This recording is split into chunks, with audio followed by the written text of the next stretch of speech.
यहाँ first Kashmir hockey league by Badal hockey club in collaboration with J&K sports council, इन्होंने hockey की match यहाँ रखी है और उसका फाइनल जो है, फाइनल मतलब आज है, और उसका प्राइज डिस्ट्रीब्यूशन जो मतलब जो जीतेगा उनको मतलब जो प्राइज है वो देने के लिए आज मुझे इस क्लब ने मुझे इनवाइट किया था। और अभी मैं आते आते माननीय आदरणीय महामहिम मनोज सिन्हा जी, जो यहाँ के लेफ्टिनेंट गवर्नर है, उनके साथ मेरी आधा घंटा तक बात हुई और जम्मू कश्मीर के हालचाल के बारे में पूरी जानकारी उन्होंने हमको दी कि जम्मू कश्मीर में मतलब बहुत बड़ी शांति है, बीच में थोड़ी गड़बड़ होती है, लेकिन आम आदमी को यहाँ बहुत बड़ी राहत है। और जब से 370 आर्टिकल हटाया है तब से यहाँ देखा जाए तो कम से कम 2 करोड़ 11 लाख से ज्यादा टूरिस्ट आए हैं, और उसमें फॉरेनर भी है, इंडियन भी है, और लोगों को अभी डर नहीं लगता है। मतलब पहले तो यहाँ श्रीनगर आने के लिए, जम्मू आने के लिए डर डर लगता था, लेकिन अभी स्थिति ऐसी है कि लोगों को बिल्कुल डर नहीं लगता है। और जिस तरह 370 आर्टिकल हटाने के बाद यहाँ तिरंगा झंडा लहर रहा है, और जो अपनी भारत की जो भारत के लोगों में जम्मू कश्मीर का या कश्मीर का सबसे बड़ा अट्रैक्शन हमेशा रहता था, और कश्मीर आने के लिए लोग मतलब दूर दूर से यहाँ आना चाहते थे, लेकिन बीच में आतंकवाद इतना बड़ा था कि उससे मतलब यहाँ लोगों का आना जाना बंद हो चुका था, और यहाँ का टूरिज्म पर मतलब यहाँ का काम चलता है। तो एलजी साहब ने हमको बताया है कि भाई यहाँ बहुत बड़ी शांति है, बीच में जानबूझकर कोई हमले करने की कोशिश होती है, मगर हमने जम्मू कश्मीर को बहुत ही अच्छा मजबूत बनाने का काम किया है। यहाँ के बेरोजगारों को रोजगार देने के लिए एडवर्टाइजमेंट निकाल कर उनको नौकरी देने का भी हमने काम शुरू किया है। बहुत सारी नई नई इंडस्ट्री यहाँ आ रही है, और यहाँ के बेरोजगारों को रोजगार देने का जो हमारा तो संकल्प है वो हम पूरा करने का काम कर रहे हैं। यहाँ होटल इंडस्ट्री और भी ज्यादा बढ़नी चाहिए, बाकी के जो उद्योग है वो भी उद्योग यहाँ आने चाहिए, और बहुत सारे उद्योग यहाँ आ रहे हैं, और उससे जम्मू कश्मीर का बहुत ही अच्छा डेवलपमेंट होने वाला है। जिस तरह माननीय अमित शाह जी ने 370 आर्टिकल हटाते वक्त जम्मू कश्मीर का स्टेट का दर्जा जो था वो खत्म हो गया था, और जम्मू कश्मीर को मतलब क्या बोलते हैं यूटी जो है, जम्मू कश्मीर को यूटी और लद्दाख की अलग यूटी अनाउंस की थी, लेकिन तभी माननीय अमित शाह जी ने अनाउंस किया था कि माननीय मोदी जी की सरकार जो है, ये सरकार बहुत ही जल्द यहाँ असेंबली का चुनाव करेगी और जम्मू कश्मीर को स्टेट का दर्जा दिया जाएगा। मैं जम्मू की जनता का आभार व्यक्त करता हूँ कि लोकसभा के चुनाव में उन्होंने 60% तक वोटिंग किया है। मतलब ये हमारे लिए बहुत बड़ी गर्व की बात है कि बाकी के महाराष्ट्र हो या दूसरे स्टेट हो, वहां भी मतलब वोटिंग का कम परसेंटेज हुआ, 60 हुआ, 60 थोड़ा कम हुआ, लेकिन जम्मू कश्मीर में 60% से ज्यादा या 60% वोट यहाँ हुआ है। ये हमारे लिए बहुत बड़ी गौरवशाली बात है,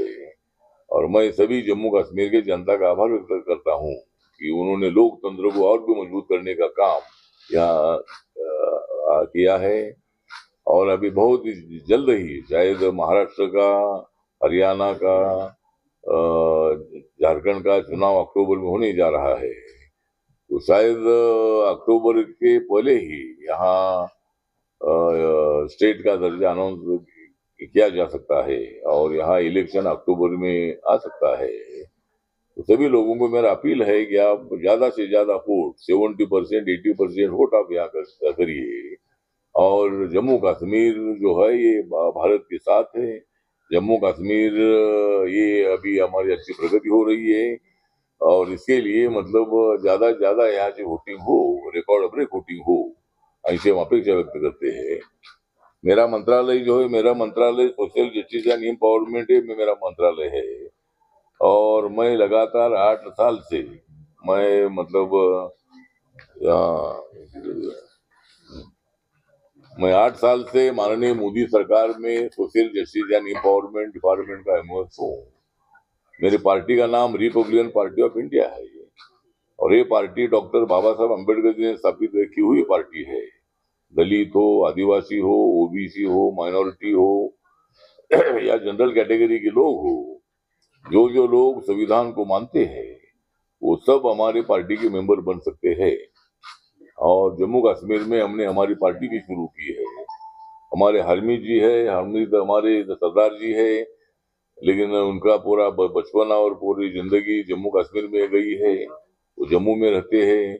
और उनको हमने यहाँ का पार्टी का अध्यक्ष बनाया है जम्मू कश्मीर का। हमारे मिस्टर लोन है, ये भी हमारे पहले कई सालों से मेरे साथ वो उन्होंने भी काम किया है, वो भी यहाँ के अध्यक्ष रहे हैं। और उनके बीमारी के कारण बीच में थोड़े बीमार थे, तो हमने हरमीत जी को जिम्मेदारी सौंप दी है और ये भी हमारे साथ है। हमारे नेशनल कमेटी में हमने इनको भी ले लिया है और हमारी कोशिश है कि भाई जम्मू कश्मीर में हमारी पार्टी को बढ़ाने का काम हम करेंगे। और आने वाला विधानसभा का जो चुनाव है, जो 90 सीटों पर चुनाव होगा, उसमें 10-15 सीटों पर हम भी चुनाव लड़ने का काम करेंगे। और हमें पूरा विश्वास है यहाँ एनडीए की सरकार आ सकती है। और यहाँ मतलब जिस तरह माननीय फारूक अब्दुल्ला जी ने आज कुछ कल अनाउंस किया है कि उनकी पार्टी जो है नेशनल कॉन्फ्रेंस है, वो अपने बलबूते पर चुनाव लड़ेगी। और यहाँ कांग्रेस पार्टी और पीडीपी एक साथ आते कि नहीं मालूम नहीं है, लेकिन ठीक बात है, जो इलेक्शन में जिसको जिसके साथ जाना वो जा सकते हैं। लेकिन अगर हमारी पार्टी बीजेपी के साथ अगर हमारा गठबंधन होता है तो जेपी नड्डा जी से मैं बात करने वाला हूँ और रिपब्लिकन पार्टी एक 5-6 सीटें अगर मिलती है तो हम बीजेपी के साथ हम रहेंगे। और अगर कोई सीटें हमको नहीं मिलती है तो 10-15 सीटों पर हम इंडिपेंडेंट चुनाव लड़ेंगे और बाकी के सीटों पर बीजेपी का समर्थन करेंगे। और हमें पूरा विश्वास है कि जिस तरह माननीय मोदी जी के नेतृत्व में मतलब देश भर में बहुत सारा काम हुआ है, जम्मू कश्मीर में भी बहुत सारा काम हुआ है, इसीलिए मतलब यहाँ